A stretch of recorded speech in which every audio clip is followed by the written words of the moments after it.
The Texas philosopher and musician, Mike Jones. Who? Mike Jones. Once said, back then they didn't want me. Now I'm hot. They all on me. I said, back then they didn't want me. Now I'm hot. They all on me. And you see, I think somebody needs to play that song for Coach Prime Deion Sanders right now. Somebody play a song for him. Because, see, if they play a song for him, he might think about switching up his theme music, okay? I think right now his theme music is something like, here we come to get you a little bit more. I think that's the theme song right now. He need to switch it to Back Then by Mike Jones.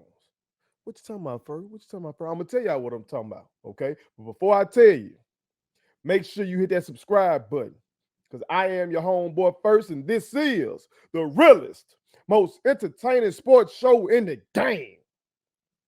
Put it on so, okay? Again, hit that subscribe button, share. Put me in them group chats. Put me in all them Facebook groups. Wherever you share stuff, put your people on it, okay? Join the channel, become one of the realest ones, okay? Everybody who down with me is a real one. But when you put your money on it, that makes you one of the realest ones, okay? And God bless all of you, okay, who joined the channel, who sent super thanks, who sent me Cashapp. Somebody sent me $100 last week. God bless you, because you are helping my company, okay? Because we will be the one-stop shop for Black culture, okay? And I thank you once again, all right? But let's get into it. Let me tell y'all what I'm talking about, okay? After Colorado's victory against Nebraska, okay, and we've already reacted to that. That segment is out. Make sure you go check that segment out with me and my brother Tim D. Jacob, okay? But after that victory, I'm just scrolling along on YouTube, and I come across a video by Matt Barrie and Paul Finebaum. Now, y'all especially know Paul Finebaum. He's one of the faces of college football coverage, okay? And the headline of the video was like, talking about Deion Sanders possibly replacing Nick Saban if Nick Saban retires. Now, y'all know that Alabama just got upset by Texas. Okay, a lot of folks pissed off about that. A lot of folks calling it the end of an era. Okay, folks were overreacting maybe because of one game. I don't know.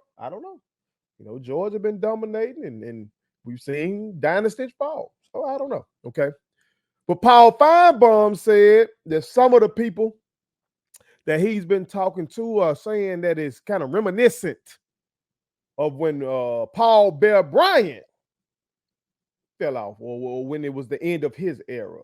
They said that it's reminding them of 1982. Okay. So that led them to getting to talk about, well, who might replace Nick Saban if he chooses to retire. And I think Paul Finebaum said something like, of course, Deion Sanders should be in the top 3. But then Matthew Barrie was like, no, are you kidding me? He should be number 1. He should be number 1. Okay. And they got to talking about how, Deion Sanders has more star power than Nick Saban. You know what I'm talking about? And all this kind of shit. And I'm sitting there like, duh. He been had that.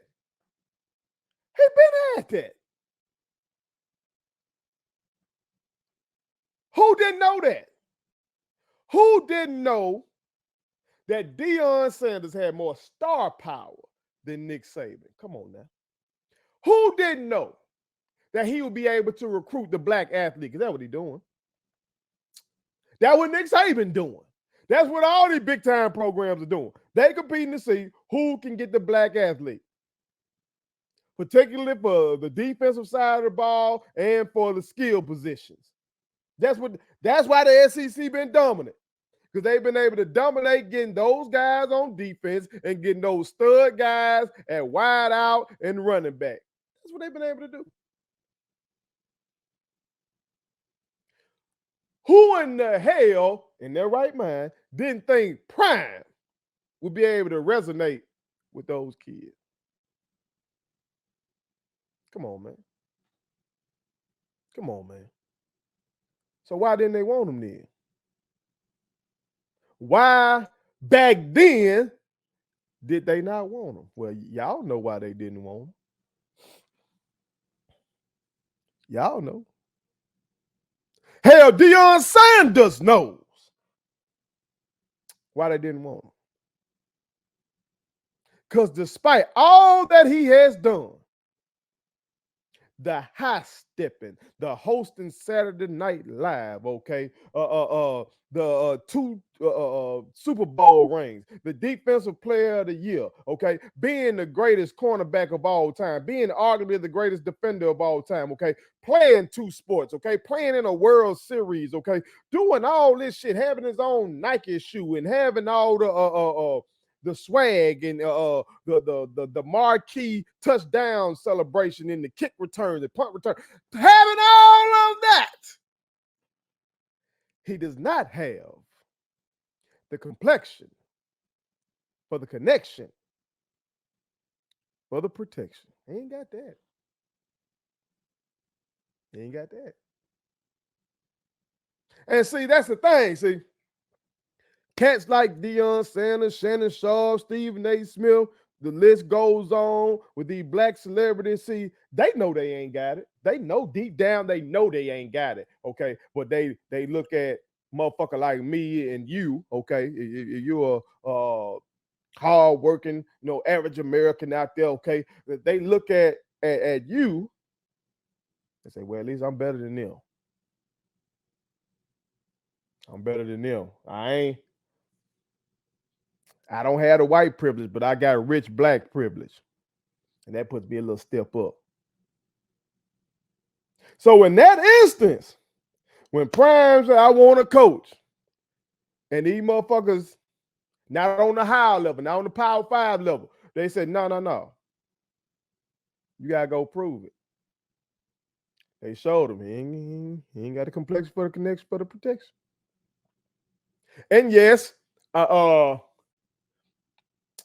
before he came to Jack State, I did hear of some smaller PWIs that want him, but it's Prime, baby. Goddamn well he ain't want that. He was like, shit, if I'm gonna do that, might as well go to Jack State University. And we're glad that he did. Even with all the fuck shit on the way out, even with all the lies that continue to find their way on social media. God damn it, the lies.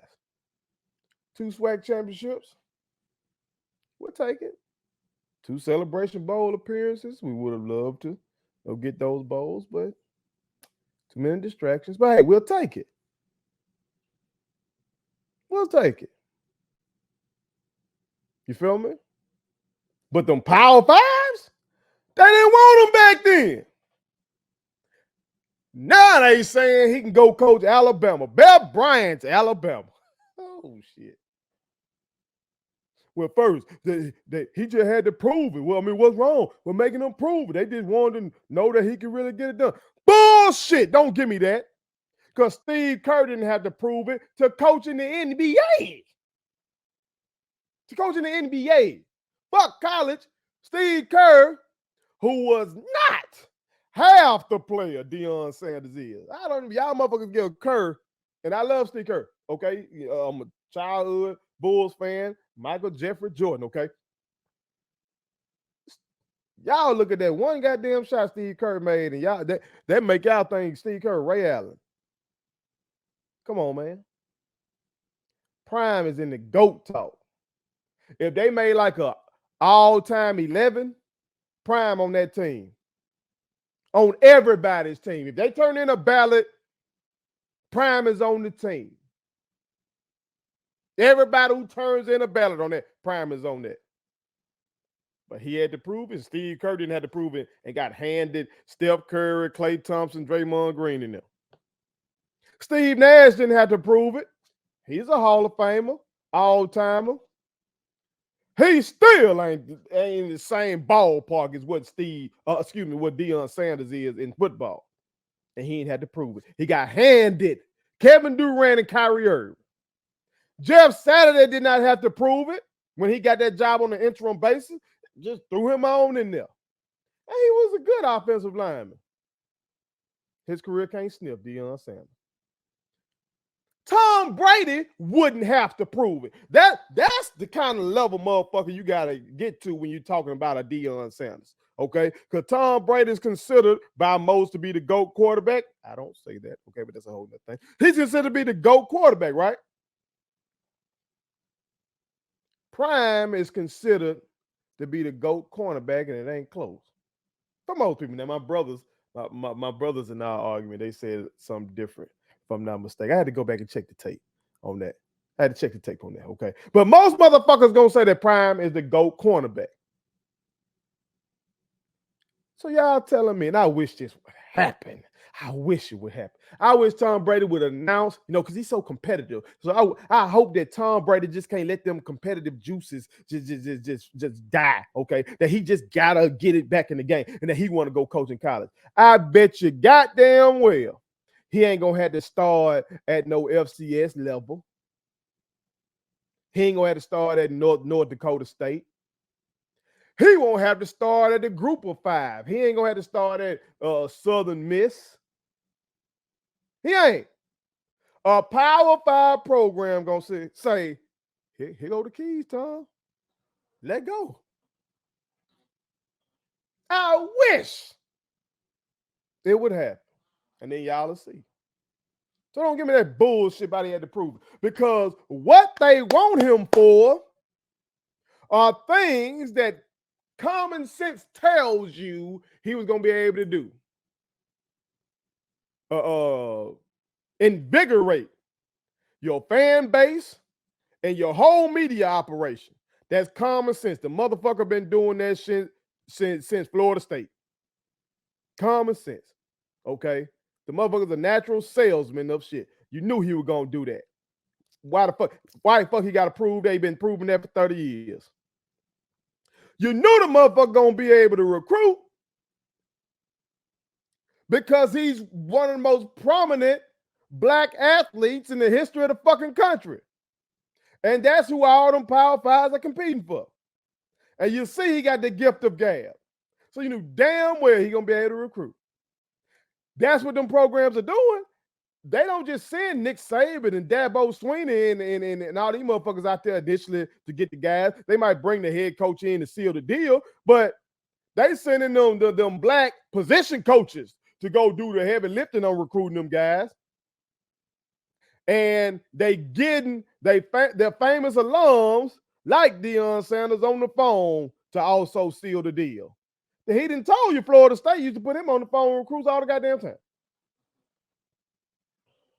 You knew fucking well the man gonna be able to recruit. And then the coaching, y'all know damn well being a head coach in football is like being a goddamn CEO.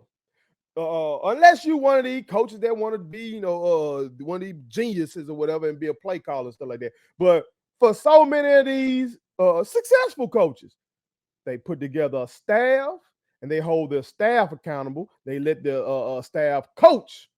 Okay? So with all the connections this motherfucker got, common sense should have told you he gonna be able to put together a staff. So again, why didn't they want him back then? He didn't have the complexion for the connection for the motherfucking protection. But oh, now they want him. Oh, now. Back then they didn't want me. Fuck that. Back then they didn't want you, coach. Back then they didn't want you. Now you're hot. They all on you. I basically said this shit before. When I hoped you would stay at Jack State University, I hope that you were gonna basically throw it in their fucking faces that, yeah, okay, y'all motherfuckers didn't want me. Watch this. I'm finna go down here and make history. Okay, I'm finna do something that has never been done before. Okay, but that ship has sailed. But I hope you never forget who gave you your chance. You go around telling everybody to believe. You got pissed off at that reporter for not believing, okay? I just hope you remember who believed in you first. Who believed in you first? Who gave you your shot first? Don't leave that part out of your story, okay? Hell, honestly, I hope one day that you can clear up some of the lies about Jack State didn't pay him and all that kind of, okay? And I would love to see you back at the vet to celebrate those SWAC title teams. You know what I'm saying? To come back where your coaching genesis was. I would love to see that. God don't want you to forget who believed in you when all the other motherfuckers didn't. Also, I'd rather see Deion Sanders stay at Colorado before I see him acquiesce to the Alabamas and the LSUs and the Clemsons of the world. I'd rather see him build that shit up into something we haven't seen before, rather than them motherfuckers. Oh, after 2 games, they like, oh yeah, come on. No, bro, where y'all was? Where were you? I'd rather see him stay out there and just build that shit up than to come in and be these motherfuckers mercenaries. Because back then they didn't want you. Now you're hot. They all on you. Just remember, who always believed that you were hot? It was your own. Put it on some. Please subscribe to my daddy's YouTube channel, because the more subscribers he gets, the more attractive he looks to sponsors. The more attractive he looks to sponsors, the more money he can make. And the more money he can make, the more money he can spend on me.